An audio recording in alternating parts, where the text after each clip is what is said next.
네, 반갑습니다. 마르스 김동석의 리얼 주식입니다. 오늘 마르스 김동석의 리얼 주식은 6월 주도주가 될 이 기업, 외국인이 바닥에서 폭풍 매수 중입니다. 6월 주도주가 될 수 있는 외국인이 사는 이 기업 알려드리니까 영상 끝까지 꼭 시청하시길 바라겠습니다. 그 이전에 저희 마르스 김동석의 리얼 주식 유튜브가 여러분들의 사랑으로 빠른 성장 나오고 있습니다. 구독자 74,600명이고 8만 명을 향해 달려가고 있고, 저희가 여러분들한테 너무 감사한 마음에 최근에 이슈가 되고 있는 로봇, 그리고 전기차, 자율주행, 저희가 시장 전망부터 관련주까지 모두 무료로 정리한 자료집을 나눠드리고 있습니다. 그래서 이 자료집을 받고 싶다 하시면 무료니까 영상 끝까지 꼭 시청하셔라 말씀드리고, 이 자료집은 제가 직접 만든 자료집입니다. 그래서 전기차, 자율주행, 로봇, 플라잉카, 시장 전망 관련주 다 무료로 나눠드리고 있으니까 꼭 받아가시고, 여러분들한테 도움되는 영상들도 많이 찍어 드리니까 영상 시청하시고, 우리 유튜브 구독, 그리고 영상 좋아요, 그 다음에 댓글까지 남겨주시면 정말 감사하겠다 말씀을 드리겠습니다. 그럼 오늘의 영상 바로 시작하겠습니다. 6월 주도주가 될 이 기업, 외국인이 바닥에서 폭풍 매수 중입니다. 최근에 이 전기 그리고 가스 요금 인상이 발표가 됐습니다. 끝도 없이 올라가죠. 2분기 전기 가스 요금이 일제히 5.3% 인상이 진행이 됩니다. 그래서 적용이 되고요. 전기 요금이 5월 16일부터 8원이 인상되고, 도시가스 요금은 1.04원이 인상이 됩니다. 그래서 현재 요금보다 5.3%씩 인상이 돼서 4인 가구 기준 평균으로 봤을 때 각 가정이 매달 추가 부담해야 될 전기가스 요금은 약 7,000원에 달할 것으로 전망이 되고요. 7,000원이면은 한 국밥 한 그릇 정도 되지 않을까 생각을 합니다. 지난해부터 올해 초까지 전기 가스 요금을 지속 조정해 왔음에도 과거부터 누적된 요금 인상 요인이 아직 완전히 해소되지 못했다라고 얘기를 했고요. 그래서 솔직히 인상하고 싶지 않았지만 아직도 인플레이션이라든가 또는 이 원자재 관련된 또는 우크라이나 러시아 관련된 리스크가 해소가 안 되다 보니까 불가피하게 올리게 됐다라고 얘기를 하는 거죠. 그래서 결론은 뭐다? 에너지 공급의 지속 가능성을 확보하고 한전 가스공사 경영을 정상화하기 위한 것이라고 합니다. 그러니까 뭔 소리냐? 전기요금, 가스요금을 올립니다. 근데 결국 이 에너지 공급을 안정화시킬 수 있는 방법을 찾아야 한다라고 얘기를 하고 있는 거죠. 근데 이게 대한민국만의 문제냐? 또 그렇지가 않다라는 거죠. 어디? 일본도 전기요금 인상이 들어갑니다. 근데 한국보다 더 가파라요. 원전 재가동한 일본도 내달 전기요금 올립니다.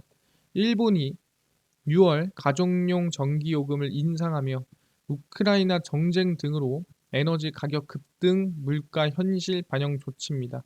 그러니까 어떻게 보면은 이 리스크로 인해서 물가가 올랐는데 그 물가 오른 거를 이 현실 반영을 안 시키다가 이번에 에너지 가격 급등에 따라 어쩔 수 없이 이거 현실 반영시켜야겠다 해서 가격을 올리게 된 거죠. 그래서 대형 전력회사 7곳이 전기요금 인상 신청을 진행을 했습니다. 그래서 정부에 약 한 28%에서 48% 인상하겠다라고 제출했습니다. 그러니까 하는 건 아니에요. 무조건 50%씩 인상하겠습니다. 한국이 5.3%였는데 일본이 지금 50% 인상하게 해줘. 상당히 임팩트 있죠. 네, 확정안은 아니고요.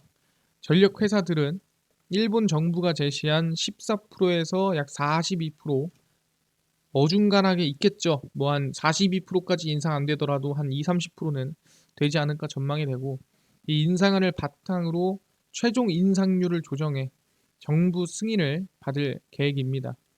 그래서 지난해 12월 전력난이 심화하자 2011년 동일본 대지진 이후 축소한 원자력 발전을 재가동하고 원자력 발전소를 추가 신설하겠다 발표했습니다. 아, 그렇구나.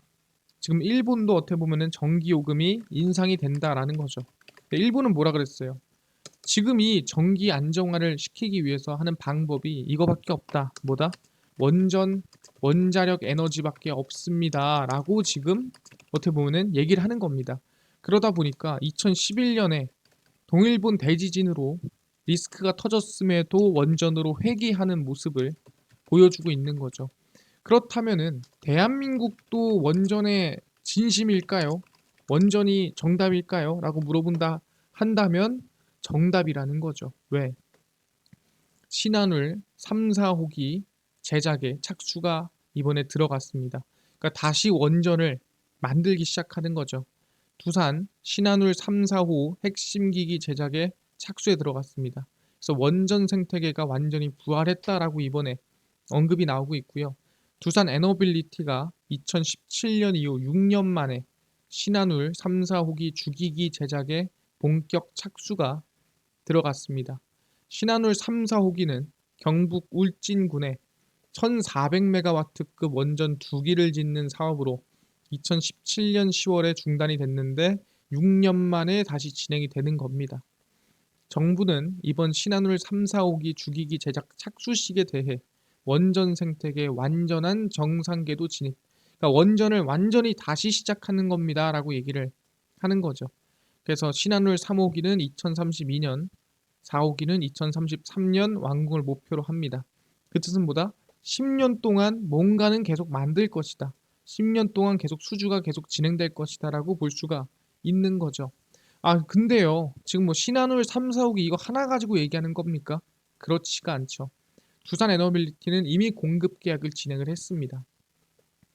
한국수력원자력과 두산 에너빌리티는 지난 3월에도 2조 9천억 규모의 주기기 공급 계약을 체결을 했습니다. 그래서 5월 2조 원 규모의 보조기기 발주도 시작되며 향후 10년간 국내 원전 업계에 5조 원에 가까운 일감이 공급되고요. 그러니까 적어도 1년에 5천억씩은 일감이 들어간다라는 거예요. 10년으로 나누더라도 작은 돈이 아니죠. 이번 주기기 제작을 위해 이 하나 때문에 국내 460개 회사가 원전 협력사가 일감을 발주를 했다라는 거예요. 그러니까 이번 원전을 다시 재가동 그리고 다시 건설하는 것 덕분에 460개 회사가 매출이 더 많이 나고 또는 정말 망해가던 회사까지도 살려내는 그런 상황이 만들어졌다라는 거죠. 그래서 올해만 2,200억 수준이라고 보시면 될 것 같아요. 그러니까 앞으로 얼마? 4조 8천억이 남은 거죠. 말도 안 되게 남은 겁니다. 그래서 원전 생태계 활성화의 기운이 더욱 빠르게 확산되도록 노력할 것이다 라고 두산이 이번에 발표를 했습니다. 그래서 원전이 이제 거의 완전히 부활한 느낌으로 가고 있는 상태고요. 아, 기대감이 크구나 라고 볼 수 있을 것 같습니다. 네, 이뿐만이 아니죠. 원전 산업에 완전히 드라이브를 걸었습니다. 탈원전 정책 폐기 1년, 원전 산업 동력 살리고 수출에 드라이브를 넣겠다. 정부는 원전 생태계의 경쟁력을 복원하고 원전 산업을 미래 성장 동력으로 일으키기 위해 약 3조 원 이상을 일단 투자를 하겠다 발표를 해놓은 상태고요. 아니 정확히 어디에 투자할 건데 너무 막연하지 않습니까? 원전의 안전 운영을 위한 기술 확보 제일 중요하죠. 원전이라는 게 사실상 아까 2011년 이 동일본 대지진 그걸 보면서 원전이 얼마나 중요한지를 우리는 뼈저리게 깨닫고 있습니다. 그래서 안전 운영 그리고 소재 부품 장비 확보 차세대 기술력이 필요한 거죠. 가동 원전과 연계한 수소 생산 원전에서 나오는 어떻게 보면 친환경 수소를 생산하는 것도 시너지가 나올 수 있다라는 거예요. 그래서 이거를 우리는 3조 이상 투자를 하겠다라고 발표를 한 거고 차세대 성장 동력으로 SMR 소형 모듈 원전이죠. 작지만 강한 원전, 안전하고 작지만 강한 원전 그게 SMR입니다. 올해부터 오는 2028년까지 4천억 원 투자를 합니다. 이제는 미래 원전에도 투자를 하는 거고 2030년에 수출 시장 진입을 목표로 국내 독자 모델인 혁신형 SMR 개발과 상용화에 전력을 다하겠다 발표했습니다. 그래서 대한민국에서도 이제 원전 산업에 완전히 투자를 하고 완전히 원전 산업을 키우기 위한 살리기 위한 드라이브를 좀 걸고 있는 상황이다라고 볼 수가 있는 흐름입니다. 아 그렇네요. 완전히 원전에 지원이 들어가고 미래를 위한 준비도 진행을 하고 있는 상황이구나 확인이 가능했습니다. 근데 중요한 게 뭐냐면 방금 전에 얘기했죠. 오케이, 원전 뭐 키우고 원전 다시 건설하고 그래서 5조 수주 받고 3조 투자하고 다 좋습니다. 근데요, 솔직히 사람들은 아직도 뭐 오염수를 방출하니 뭐니 말을 듣다 보니까 안전에 대한 걱정이 좀 많다라는 거예요. 아니 그러다가 원전 또 터지면 어떡합니까? 그럼 그때 가서 또 수습할 거야? 걱정 많죠. 그래서 이번에 무슨 얘기 나왔냐? 걱정하지 마라. 그래서 원전의 안전에 대해서 확인을 해봤습니다. 직접 가보니 0.1초라도 신속하게 지진을 탐지해서 원전을 안전하게 지키는 게 지금의 핵심 기술이라는 거예요. 이게 무슨 소리냐? 원전안전위원회죠. 원안위의 연구 결과상 경주에 지진이 난 곳에서 발생할 수 있는 최대 잠재 지진, 그러니까 최대한 강하게 지진이 때렸을 때 얼마 수준이냐, 그게 6.1입니다. 6.1이면은 뭐냐면은 원전이 안전한 수준이에요. 원전을 설계할 때 요 정도는 버틸 수 있게, 적어도 한 7까지는 버틸 수 있게 만들어 놓습니다. 그러니까 이번에 경주에서 난 지진 수준이 사실상 원전한테 피해를 줄 만큼도, 그러니까 원전이 비상으로 뭔가를 할 정도도 안 된다. 그 정도로 안전합니다라고 얘기를 했는데 사실상 이것만 일어난다는 보장이 없잖아요. 뭐 6.5 또는 7도의 지진이 나면 어쩔 거야 라고 하는 거고, 그래서 지진의 측정값이 6.5 지진을 넘어서면, 그러니까 6.5, 7, 8 넘어서면 주 제어실에 경보를 발령합니다. 위험하다. 그리고 원자로를 자동으로 정지를 시킵니다. 왜 원자로를 자동으로 정지시키는 게 중요하냐? 일본은 쓰나미가 덮쳤을 때 전력이 끊기면서 원자로가 정지는 안 되고, 중요한 건 뭐다? 냉각수를 못 부었죠. 그러면서 원자로가 흘러내렸어요. 내린 겁니다. 그러면서 이제 박살이 난 건데, 여기는 뭐다? 경보가 발령이 되면서 자동으로 원자로가 정지됩니다. 그럼으로써 생기는 긍정적인 게 뭐가 있냐? 원전 지진 자동 정지 시스템이라고 이걸 하고 있고요.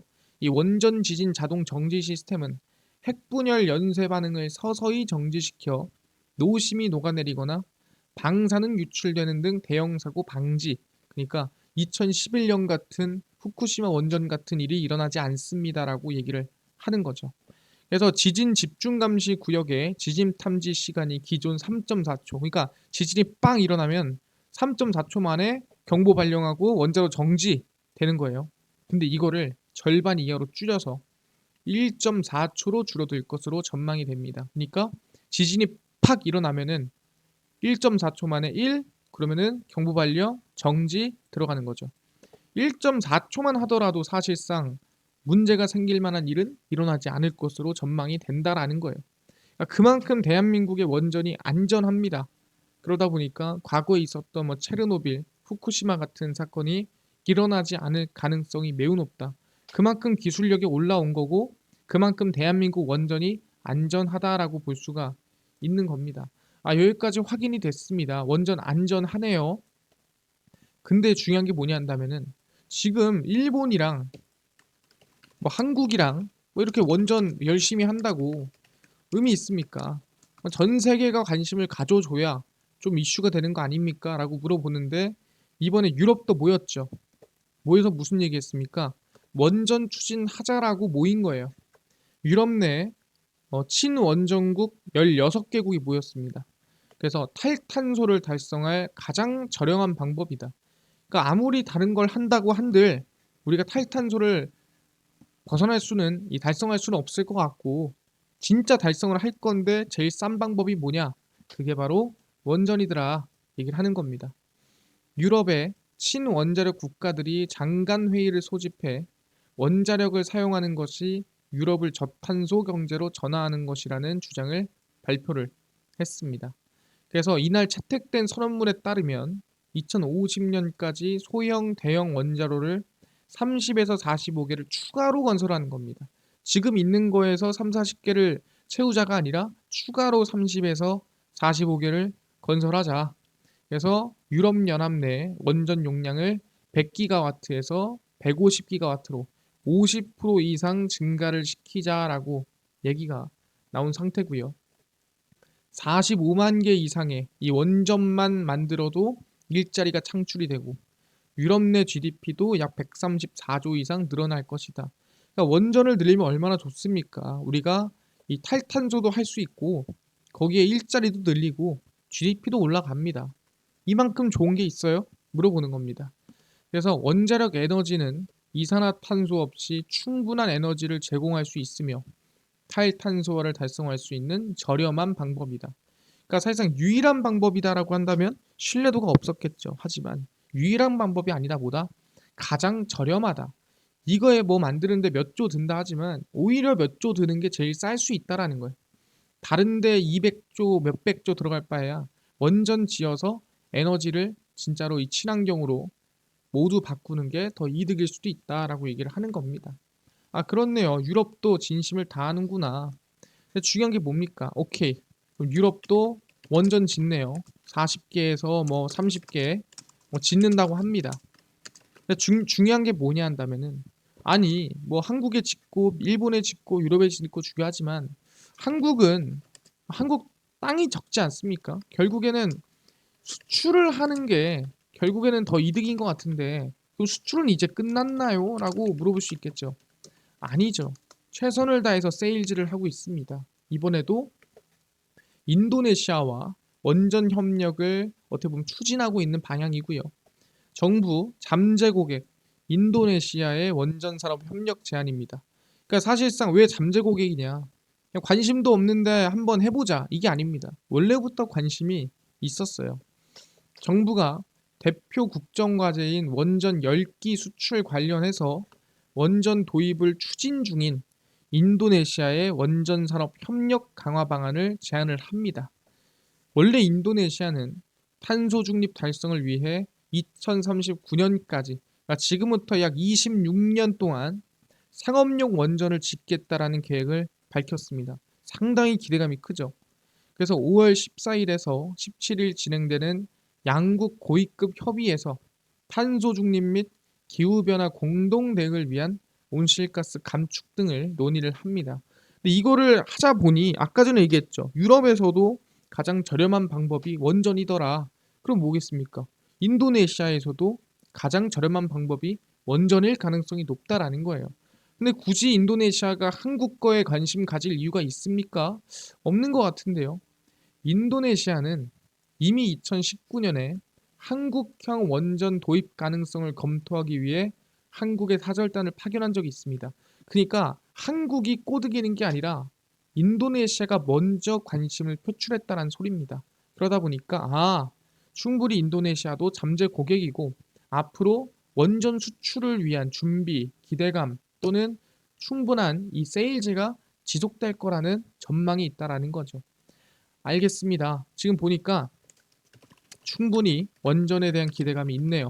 전기값을 내리기 위한 일본의 이 원전 폐기 플러스 대한민국의 원전 경제가 다시 시작됐다라는 부분들, 그리고 유럽도 원전에 진심이란 부분들, 그래서 관련주에 대해서 정리를 해드릴 예정이고요. 첫 번째입니다. 우진입니다. 일단 우진은 과거에 폴란드 원전이라든가 뭐 체코 원전 기대감이 있을 때 움직였었고, 원전 수출 1호인 아랍에미리트 바라카 원전을 비롯해 원전 24기에 핵 계측기 등 주요 원전 부품을 공급을 했던 기업 중 하나입니다. 그래서 자회사 또 원자력 환경기술 개발을 인수해서 방사능 제염 사업도 진행합니다. 그러니까 원전을 이 짓는 데 도움을 주면서도 혹시나 방사능이 샜을 때도 방사능을 제어할 수 있는 기술력도 가진 기업이에요. 그래서 원전 산업 성장 기대감에 수혜를 입는 기업이다라고 보시면 될 것 같고요. 두 번째는 G2파워입니다. 원전 최근 대장주였죠. 튀르키예 대지진 피해 속 원전 의지의 강세인데 G2파워는 정부로부터 신기술로 인정받은 상태 감시 진단을 토대로 수배 전반 등 에너지 관련 사업을 영위를 하고 있고요. 영국 원전, 폴란드 원전, 체코 원전 이슈의 상승세가 만들어졌었던 기업 중 하나입니다. 차트를 보시면은 우진이고요. 바닥에서 이제 막 추세 전환을 시작하는 부분이기 때문에 슬슬 좀 관심을 가질 만한 구간이지 않나 생각을 하고요. G2파워도 바닥에서 추세 전환하고 있기 때문에 충분히 21선을 돌파해 준다면 긍정적인 방향이 좀 나올 수 있지 않을까 생각을 해보겠습니다. 그래서 슬슬 정책에 따라서 이제 원전 관련주도 관심을 가질 때가 됐다 말씀을 드리는 걸로 하고요. 이뿐만 아니라 아까 전에 전기차, 자율주행, 로봇, UAM, 플라잉카 시장 전망부터 관련주까지 총정리한 자료집을 무료로 나눠준다고 하셨는데 이거 혹시 어디서 받을 수 있나요? 물어보신 분들이 있고요. 또는 당일 급등이 예상되는 단타 종목을 매일 무료로 좀 나눠주시고 장 시작 전에 급등이 예상되는 뉴스라든가 시황을 좀 무료로 정리해 주시고 테마주라든가 매매법 강의를 좀 무료로 좀 나눠주세요. 하시는 분들이 있어서 김동석 대표가 100% 무료로 나눠드리고 있습니다. 바로 김동석의 리얼 주식 연구소라는 100% 무료 어플이고요. 이 어플은 각 스마트폰 안에 내가 아이폰을 씁니다. 앱스토어에서 무료로 설치 가능하고요. 갤럭시를 씁니다. 구글 플레이, 플레이 스토어에서 무료로 설치가 가능합니다. 아니 무료로 설치하면 혹시 전화번호나 개인정보 같은 거 입력해야 되는 거 아닌가요? 아무것도 입력을 안 해도 됩니다. 입력할 데도 없으니까 그냥 무료로 앱스토어, 구글 플레이, 플레이 스토어 접속을 하시고요. 뭐라 검색하냐? 김동석의 리얼 주식 연구소라 검색을 하시면 이렇게 김동석의 리얼 주식 연구소 어플이 뜨게 됩니다. 100% 무료로 설치 가능하니까요. 무료로 꼭꼭꼭 설치를 하셔라 말씀을 드리고요. 설치하고 나면은 혹시나 전화번호 같은 거 입력해야 되는 거 아닙니까? 아무것도 입력 안 하셔도 됩니다. 100% 무료로 어플 설치하셔라 말씀을 드리고요. 그래서 어플 설치를 하고 나면은 이렇게 김동석의 리얼 주식 연구소 어플이 뜨게 됩니다. 당일 리얼 추천주가 당일 급등 예상되는 종목을 무료로 알려드리고요. 급비 분석이 장 시작 전 시황, 급비 자료가 테마주라든가 매매법 무료로 나눠드리고 있습니다. 아니 아까 전에 전기차 그다음에 뭐 자율주행, 로봇 관련주 시장 전망 무료로 어디서 자료집 받을 수 있나요? 리얼 추천주 누르시고요. 들어가시면은 7만 명 감사합니다 하고 자료집 올려놨습니다. 이거 누르고 들어가시면 쭉 내리면 리튬, 폐배터리, 자율주행, 로봇, UAM 다 올려놨죠? 다 무료거든요. 자료집 받아가면 좋을 것 같습니다. 그뿐만 아니라 리얼 추천주에서는 5월 18일, 17일, 16일, 15일, 10일 추천주 무료로 매일매일 올려드리니까 추천주도 확인하시고요. 급비 분석은 장 시작 전 시황입니다. 매일 무료로 올려드립니다. 해외 증시, 그 다음에 장전 이슈 중요한 거 정리해드리니까 다른 이슈 전혀 볼 필요가 없다 말씀드리고요. 급비 자료는 당일 있었던 이슈 관련주 올려드립니다. 오늘 지뢰 제거 관련주가 움직였대. 왜 움직였으며 어떤 관련주가 있는지 정리 다 해드리죠. 다 무료거든요. 매일 올려드립니다. 그래서 김동석의 리얼 주식 연구소 평생 100% 무료 어플입니다. 그러니까 종목 시황 테마주 강의 다 무료로 얻어 가시고요. 이뿐만 아니라 저희 마르스 김동석의 리얼 주식 유튜브 여러분들의 사랑으로 커갑니다. 구독자 8만 명을 향해 달려가니까요. 유튜브 구독, 영상 좋아요, 그 다음에 댓글까지 남겨주시면 정말 감사하겠다 말씀을 드리겠습니다. 그래서 다음번에 더 좋은 영상으로 찾아뵙겠습니다. 감사합니다.